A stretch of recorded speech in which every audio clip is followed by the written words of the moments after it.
Hi everybody, and welcome to the latest edition of B007's weekly movie roundup, focusing on movies that are just being released in the UK and Ireland this weekend.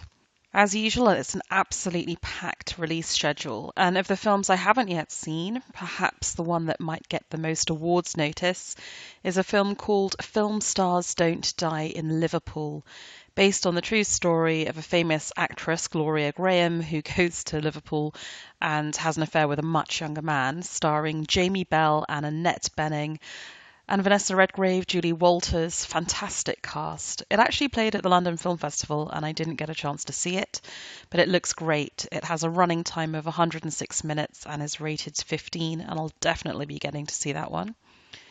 Of the other films that look interesting, there's a small indie drama called Ingrid Goes West, rated 15. That stars Aubrey Plaza, Elizabeth Olsen. Just looks like a really interesting US comedy that I think might have something about it. And then, of course, there is the big franchise comic book movie out this weekend, Justice League, which is the big Batman, Superman, Wonder Woman, DC mashup film that is out on Friday. I'll be seeing it next Monday, so I'll be reviewing it in the following week's show. But I have to say, after recent very boring, dull trips to see Suicide Squad and Batman vs Superman, I'm not really holding out much hope. So, what are the movies we're going to be talking about this week, having done the ones we are not covering? I am going to talk to you about Good Time, which is a thriller drama starring Robert Pattinson of the Twilight movie fame, which is a 15-rated thriller. I'm also going to be talking to you about a movie that I liked somewhat less, but has earnest good intentions, called Mudbound, which I think is a really fascinating film that's out, rated 15. And then I'm also going to talk about two films that have been out for a couple of weeks but are still doing excellent work at the box office and that I know a lot of you will still perhaps want to catch at the cinema. The first is Murder on the Orient Express, the new Kenneth Branagh film that I really loved. And the latter is Paddington 2. And for that, I'll be helped out by a younger podcast host who can give you his particular twist on things. So let's get going. Here's the trailer for Good Time. So I told you about my brother, yeah? Something happened. I don't know exactly what. He's been arrested. He's being held at Rikers Island. What? Oh my God, that's awful. Make me clean. Just gotta get him out of there before something bad happens. He could get killed in there. The pure result from love. Damned always act. You need another 10 grand. You get another 10 grand, your brother will get out. The truth is an act of love. I think something very important is happening, and it's deeply connected to my purpose. Every day I think about untwisting and untangling these strings I'm in to lead a pure life. Look ahead in a clear sky. I ain't gonna get there. But it's a nice dream. It's a nice dream. Okay, so that was a clip from Good Time, which is a nervous, edgy, wannabe, raw, indie-looking crime caper thriller movie starring Robert Pattinson from the Twilight movies. And I have to say, I love how Robert Pattinson and his co-star Kristen Stewart have made such an attempt to break out from genre franchise films and do things that are really edgy and push themselves. All I can say about Good Time is that Robert Pattinson is by far the best thing in it, but it's not a good film. It's directed by Benny and Josh Safdie, who are two brothers who grew up in Queens, New York, and they make these films that are very low-budget independent films, typically set where they grew up and informed by a very rough childhood that they experienced. And Good Time is the story of two brothers, just to say it, two brothers. So the elder one is Connie, Constantine, played by Robert Pattinson, and the younger one is called Nick, played by Benny Safdie, one of the directors. And the idea is that Connie's the one who has to make the decisions. He's got to propel them forward because Benny's quite mentally disabled. And as the film opens, you see him in this really ineffective, probably borderline exploitative sort of mental health care program that's really unpleasant to see. So you have to admire Connie for really taking him out of that and trying to propel them forward. The problem is that the way in which he's going to do this is by performing a quite ineffectual bank heist. It goes wrong. Nick gets caught, put into a hospital because he's severely beaten up. And Connie's big mission then is to get him out of that hospital and get him out of jail because he knows that his brother's going to get hugely bullied and picked on if he ends up there. So to try and do this, he enlists his girlfriend, Corrie, played by Jennifer Jason Leigh, interestingly, in a small role, to try and bail him out. They can't kind of get the money together, so then Connie's forced to sort of try and break him out of the hospital. He ends up getting the wrong guy, and it's just a caper movie that takes place over one desperate night in which we see Connie make decisions that have earnest good intentions behind them, usually mess them up, and enlist in a quite manipulative way the help of other people, including a young teenager called Crystal, played by Talia Webster, who I think is quite impressive, and a small-time drug taker / pusher. What's interesting is that you're meant to root for Connie, evidently, because he's the protagonist, so that's what the law dictates. But I just found it really hard to get into the film, and I really wanted to like it because I like the mission of making something edgy and where you're using heightened sort of lurid colours and really showing the gritty underbelly of Manhattan. It kind of New York. It kind of reminded me a little bit of that amazing HBO drama, The Night Of, which again was trying to do that same thing, which is show New York at night and the people on the margins and the people struggling who the justice system is failing. So I love all of that, and I loved this kind of 80s synth soundtrack. Daniel Lopatin, who composed it, definitely is channeling some kind of Stranger Things 80s synth vibe there. But the performances, apart from Robert Pattinson, aren't really good enough. And frankly, the characterization is just off-putting. I find it very hard to root for someone who's just that stupid. I mean, every single decision, every single outcome is rooted in stupidity. And maybe it's a personal flaw, but after a while I'm just like, you guys are just incompetent and you deserve what you get, and I just don't care anymore. But I have to say that in fairness, my opinion is unusual. It has gotten a lot of really good buzz. And I think the soundtrack might have won an award at the Cannes Film Festival this year. I'm not alone in my reaction, but it's by no means the typical one. So you might want to give it a go anyway. If you do, it's got a running time of 102 minutes. It's rated 15. And it's out in the UK this weekend. Okay, on to the next film. My nightmare's always the same. I scream,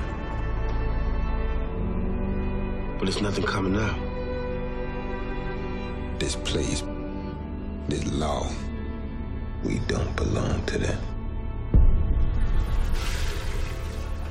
And I think of the farm. I think of mud, encrusted knees and hair. Our family's in trouble. You understand that? Do you? What's the worst thing you ever did? You betray your own blood. You can't even see your own wife is miserable. Silence, oppression, fear.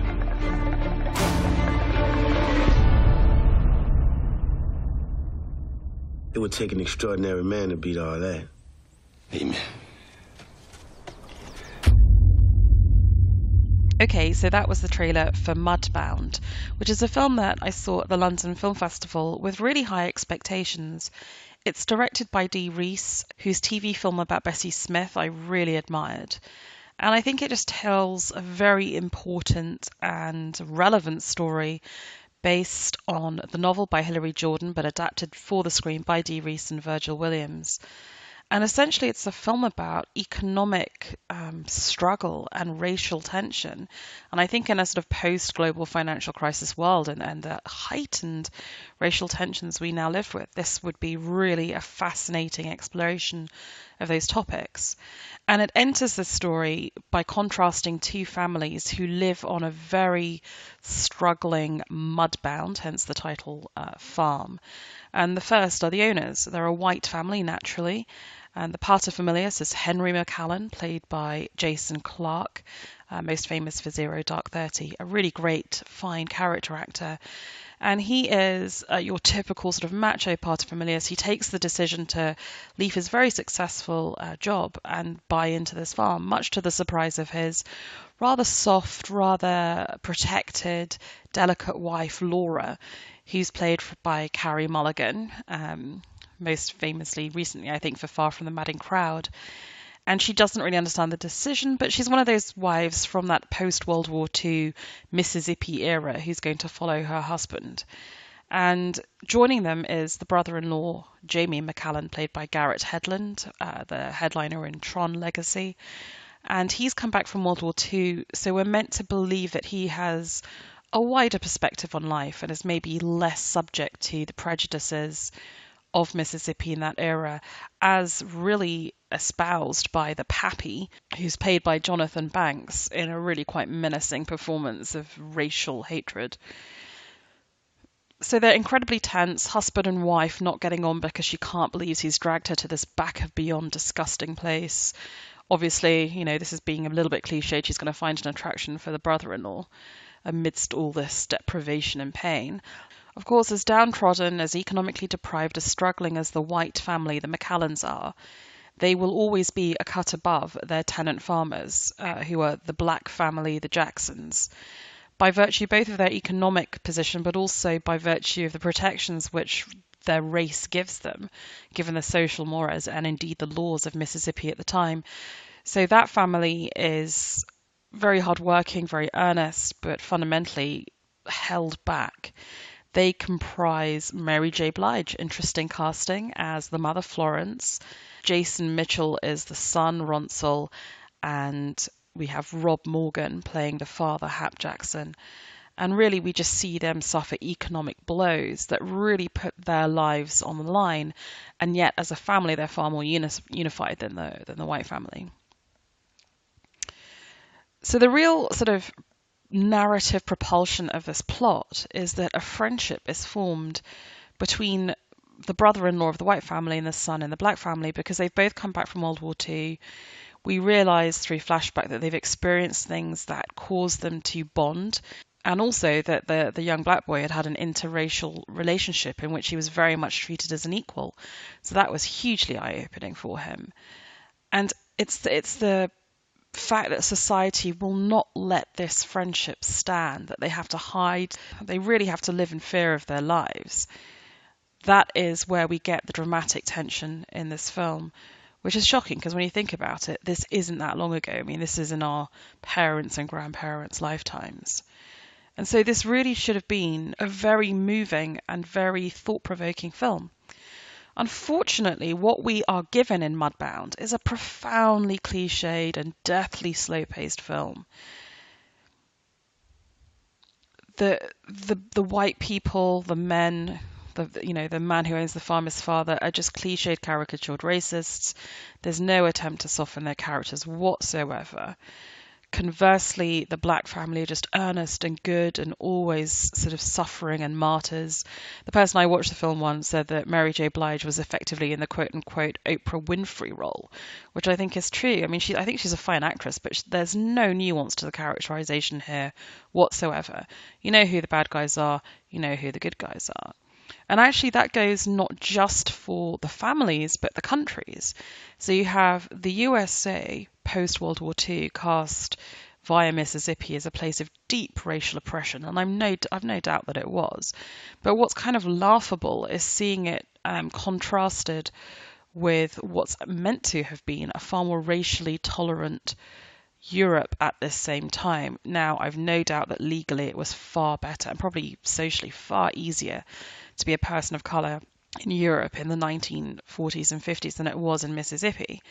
But the idea that it was this place of a very sort of anachronistic postmodern enlightenment about racial issues, I think is just laughable and actually undermines the credibility of this film. I think there's also problems with the way in which the film is made. I mean, there's a sort of like faux wannabe Malickian, Terrence Malick sort of, deeply moving voiceovers, which are very irritating and very obvious in the emotional depths they're trying to plumb. There's also a sense in which I think the director's going for maybe a sort of quasi-religious uplifting, suffer through this and you will get rewards sort of attitude. But there is something quite ironic about every time something really bad happens, it's usually either in a church or set to a hymn. So I don't know if that's intentional, but I think it's quite funny how it's turned out. But really the thing that undermines this film is just that it's so paced. So it's hard to get into. You find yourself losing patience with it because there isn't the nuance, the sophistication, the challenge to the audience of navigating more interesting and intricate characterizations that warrants this well over 2-hour runtime. So I really cannot recommend Mudbound, as much as I like the cast and the director and as much as I appreciate the project of putting our racial divisions and history on screen. Sadly, this is not the movie for me. However, if you want to check it out, it has a running time of 134 minutes, it's rated 15, and it's on release this weekend in the UK and Ireland. Okay, so with that, on to a couple of movies that are already on release, the first being Murder on the Orient Express. And here's a little clip from the trailer. I see evil on this train.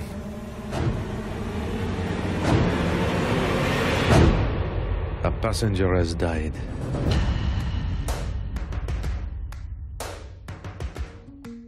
So they got him after all. You assume he was killed? No, not. Well, he was in perfectly good health. He had his enemies. Indeed, he was murdered. Good God. Murder here. God rest his soul. Someone was rummaging around my cabin in the middle of the night. No one would listen to me. If there was a murder, What is going on? then there was a murderer. The murderer is with us. And every one of you is a suspect.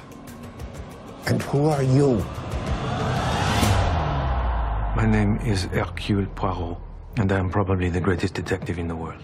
Okay, so I really loved Kenneth Branagh's new adaptation of Agatha Christie's Murder on the Orient Express. I love her Hercule Poirot murder mysteries. I think this is one of the most clever and most fascinating. And I love those sumptuous, luxurious adaptations that we get every so now and then. I grew up with the 1974 Sidney Lumet version, which starred Albert Finney as Hercule Poirot and amongst other people Lauren Bacall, a truly beautiful cast. But I also really like the recent 2010 David Suchet Poirot version, which was very beautifully made, even though it was for TV, and has a young Jessica Chastain in it, Toby Jones, Hugh Bonneville from Paddington 2, we're going to discuss soon, and again was just a very beautiful and sumptuous drama. So you could ask why we need another one. I don't care. I will always watch a beautiful Agatha Christie adaptation. And what I can say is that this particular one, it's luxurious, it's filmed beautifully, it just looks gorgeous. It has everything you want. It's very faithful to the book. Every single small tiny part is cast with a star. But what I do love is that Kenneth Branagh has tried to give it an energy, a dynamism, and has made subtle changes that I think really enhance the film. So for those of you who don't know the plot, and I have to admit I watched this with someone who'd never seen it before and didn't know who'd done it, which I think is just amazing in this day and age. This is a locked room mystery. It's set on a luxurious trans-European steam train in the 1930s. So the train sets out from Istanbul on its way to Paris, but it's caught in a snowdrift and halted overnight. And as the passengers in the first class compartment are waiting for the people to come and dig them out of the snow and set them on their route again, they realise that one of the passengers has been murdered in their cabin. And so Hercule Poirot, who happens to be aboard and is a world-famous detective, is asked to try and solve the murder. And of course, the tension arises from the fact that the first class passengers know that one of them is responsible for the murder. And there's all sorts of red herrings. There's a woman running through the carriage in a red kimono. There's apparently a second railway guard somewhere with a missing button on his fake costume. There are charred blackmail notes. The body has been stabbed in a mad frenzy with many, many wounds. And Poirot really has to work through the night to figure out what happened so that when they reach the next station and the police come, he can present them with the results of his deductions. And what I love about it is it's not just a clever mystery, but it asks some fairly profound questions about the nature of justice. So what can we say about this version? Oh, it's sumptuous. I think it's filmed on the recreation, the sort of the new version of the Orient Express. Everyone has beautiful costumes and hair, and the period design is stunning. It stars the director, Kenneth Branagh, as Hercule Poirot with a really quite magnificent and absurd beard. Sorry, moustache, giant moustache actually.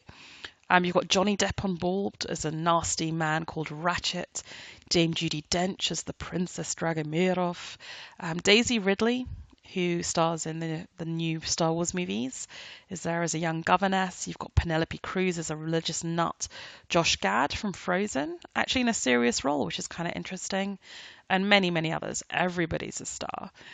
The two actors who really stood out from the ensemble for me were Willem Dafoe, who I also loved in the Florida Project. My goodness, he's having such a good year. And also Michelle Pfeiffer, who really, I think, is tremendous in this.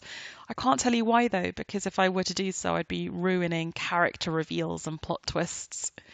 So what I will talk about is what I love about this film in terms of the way it's put together.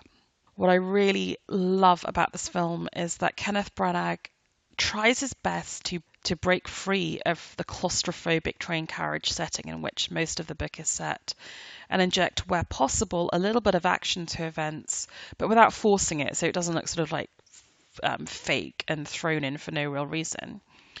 I think I really also admire him for injecting some colour into the first class passengers, by which I mean that he's recreated one of the characters, Colonel Arbuthnot, as a black doctor played by Lamar Odom Jr., who I wasn't familiar with but gives a very good performance.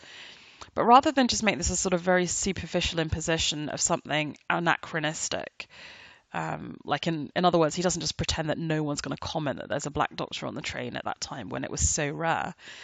It's clear that the writers of this film have done a lot of research into how a black man in England might have become qualified and the kind of prejudice he might receive, and that goes into the film.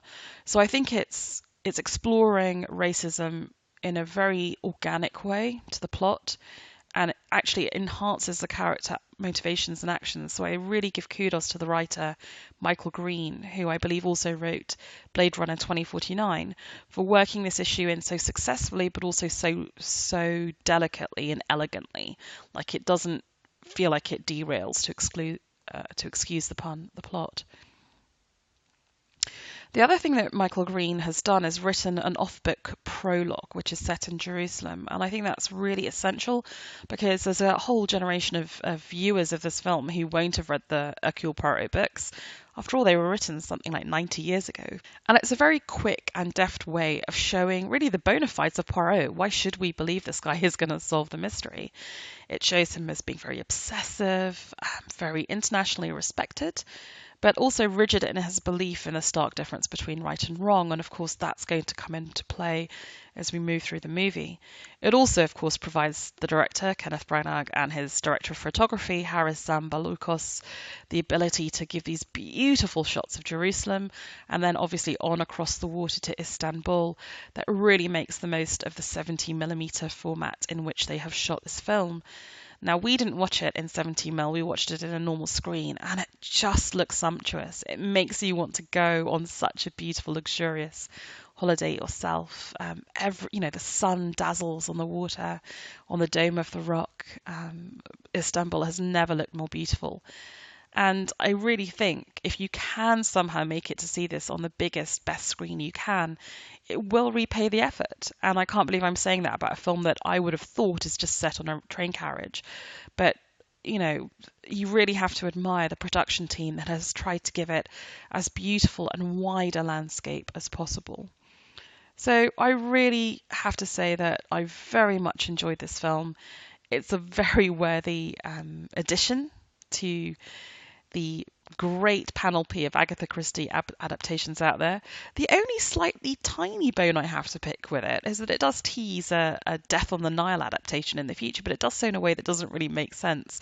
Just the phrasing of the line. Anyway, the people who've read the books will know what I mean. But other than that, I can't really fault it. And I really encourage you to go out and watch Murder on the Orient Express.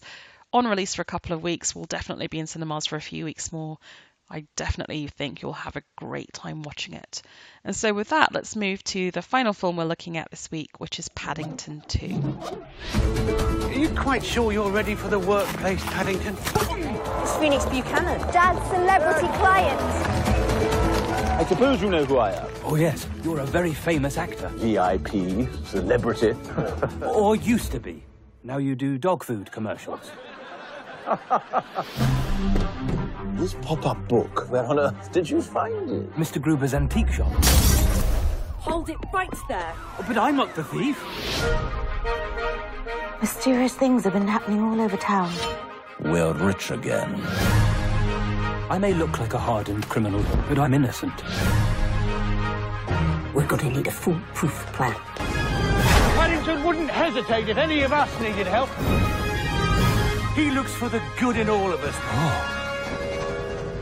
Okay, so that was the trailer for Paddington 2, and rather than having me review this film, because partly I haven't seen it yet, but also I'm probably not the target age group for it, I've invited a friend along called Matthew who has seen it. So Matthew, do you want to tell the listeners how old you are and give just a one-line first impression, or maybe a star rating out of 5? Yeah, sure. So I'm Matthew and I'm 13. I thought the film was very funny and I really enjoyed it, and I would rate it 4.5 stars out of 5. Okay, so why are you docking it that half star then, I have to ask? It's not the best film I've ever seen, but it's pretty up there, so... Fantastic. And Matthew, I have to say, has previously reviewed a movie on my blog, B007.com, which was the Swallows and Amazons film. So how would you compare the two? Which one did you enjoy more? I think they're very different films. I think Swallows and Amazons was more of a, I would say serious, but it wasn't that serious. But it's more of a film about values, whereas this film, it does have overlying themes and values. It's more about humour and the experience that you get while watching it. I think that's a really brilliant summary. Great, so now let's get into the detail of the movie. I haven't seen Paddington 2, but I did see Paddington 1 and really enjoyed it. How did you think the two compare? Do you think this is good, better, worse? I think that Paddington was a great film, but the second film, the sequel, really did compare to it really well. I think that it might even be better than the first film. Gosh. Because the humour in the film is brilliant. And so can you describe a little bit of the plot without giving away too much for people who haven't seen it? Okay, so in the plot, it starts with Paddington's great aunt. It's her 100th birthday, and Paddington wants to buy her a present. So he goes to a shop and he sees his book, which he really wants, but it's very expensive. So he ends up trying to get a job to buy the book. And he meets somebody called Phoenix, who is played by Hugh Grant. So this is the baddie of the film, right? Yes. And so Phoenix wants to find the book because it acts as a treasure map. It leads him to some treasure. So he steals the book and, carries on from there. Okay, good. And are all the other sort of characters from the old one back? So the family is all in it and everyone else that we sort of got to know? Yes, there are all the old actors are back again, but there are lots of new people that have come in too. As I mentioned before, Hugh Grant being one of those, and though they really added to the overall theme of the film. So how did you find Hugh Grant? I've often thought he's quite underrated actually as a comic actor. Did you ever see a film called The Pirates in an Adventure with Scientists? I did, yes. Did you like that? I thought he was very good in that. Yeah, I did enjoy that film. And I think in this film, he really came out. I think the humour in the film, portrayed by him, is really good. It made me laugh a lot. Fantastic. Well, that's what I'm hearing from a lot of people, so I can't wait to go and see it myself. And what do you think it's a feel-good movie, right? What do you think are the sort of the messages in the film? There are a lot of emotions shown in the film. So at the start, you've got comedy all the way through, but towards the end, you've got sadness. My mum started to cry. Aww. Yeah, but she cries at Frozen, so... Hey, I cry at Frozen. Frozen's gorgeous.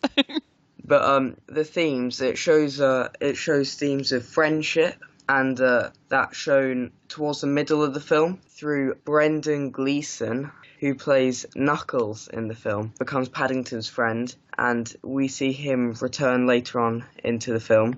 So it shows that friends are something that you can't give up. Sounds really lovely and positive. Yeah, really admirable. Does it feel like when you finish this film, it's sort of setting itself up for a third one? Do you think that's going to be something that happens? Yes, it could be, because it's a bit of a cliffhanger at the end of the film, kind of. Oh. I can't really give it away, but okay, we'll say no more in that case. But it sounds like you'd be up for seeing another one at any rate. Yeah, the sequels are normally not as good as the original film, but I think this one really, it was at least as good as the original. Yeah, that's strong praise. I think there are so few films. I think the original Star Wars Empire Strikes Back I always think of as better, and a lot of people think Terminator 2 is better than the original, but there's so few films where that's the case. But yeah, it sounds really good. When you think about the movie from sort of behind the lens, is what I like to call it, so not about the actors and what you saw on screen, but sort of how it was put together, what did you think of the animation or the music? Did any of that sort of, the ingredients of the film stand out to you as really good? Yeah, so the animation was brilliant. It almost looked real until I think on the last scene I could tell that it was animated, but it was brilliant animation, and the music really added to the emotions of the film. I said before how it conveys a lot of emotions, and the music really adds to that, I think. Yeah, the composer who did this film is called Dario Marinelli, and he does a lot of films that I really like, but he also he's scored quite a few animated films. I think he also did, let me just check on my notes. He did the Box Trolls movie, he did Pan, which was a mix, and he did Kubo and the Two Strings, which is a gorgeous animated movie. I'm not sure if you've seen that one. And I think he really knows how to sort of set music to build emotion in these big animated films. So I'm glad to hear this one was good too. Yeah, the music really added to it, and the animation, I think, was complemented by the music. Perfect. Anything else you'd like to say? Or maybe what sort of age group of kids do you think this would work for? I think that the movie is probably aimed at 10-year-olds, but I think 10 to 12-year-olds, maybe younger than that. But I think it works for all ages, really, because of the overlying theme of comedy. I think that it has jokes and themes for all age groups. Yeah.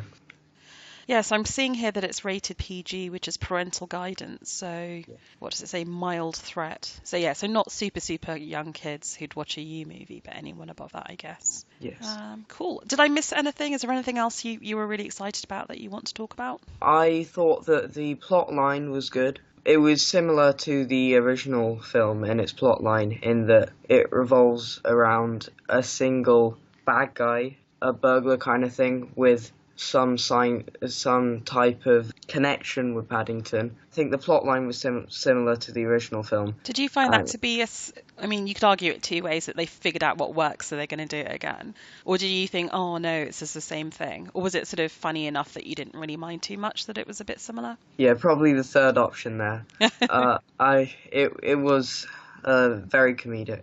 Good. I think this is because I love Hugh Grant, so I'm not surprised at all. Well, I think that pretty much sums it up. It's good to have someone who's actually at the target audience age rather than an old 40-year-old trying to review this film. So I'm really appreciative that you did that. So thank you very much for joining. No problem. Well, thank you to Matthew for that review. His mother wants to add that, having seen the film as well, she would caution about taking children under the age of about 7 to it, just because there's a scene near the end that could be a little bit distressing. Obviously, you have to judge based on what your own child can take, but just that little word of caution on Paddington 2. So with that, I hope that you enjoy your cinema watching this weekend. I think that from the sounds of Matthew and from me, Murder on the Orient Express and Paddington 2 really are the picks of the bunch. And we'll speak to you next week, principally about Justice League and a few other films as well. Thanks for listening.